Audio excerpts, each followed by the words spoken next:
series we're going to do is the alternating series test. The alternating series test deals with series that oscillate between positive and negative numbers. The rule is a sub n equals -1 to the n times b sub n. For this series to work, it must meet two conditions, which we'll explain what they mean in a second. The first condition is the limit as n approaches infinity of b sub n equals 0.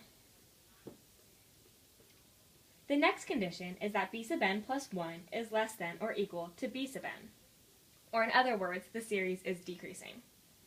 We will now explain how these two conditions work through examples. The first example is the sum of n equals 1 to infinity of -1 to the n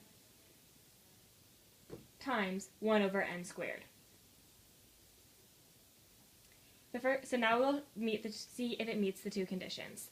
The first condition, the limit as n approaches infinity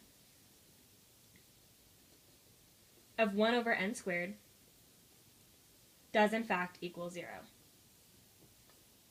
The second condition, 1 over n plus 1 squared is less than or equal to 1 over n squared. And this as well is true. For this reason, we now know that the series does in fact converge. The alternating series test does not prove whether or not it diverges. It will only prove convergence. If it does not meet the two conditions, then the test is simply inconclusive. We will now do another example. The sum of n equals 1 to infinity of -1 to the n times n squared.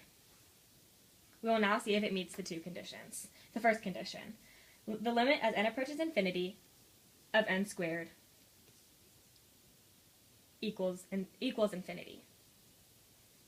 We already know that it does not meet the first of the two requirements, so the series does not converge, and the test is inconclusive.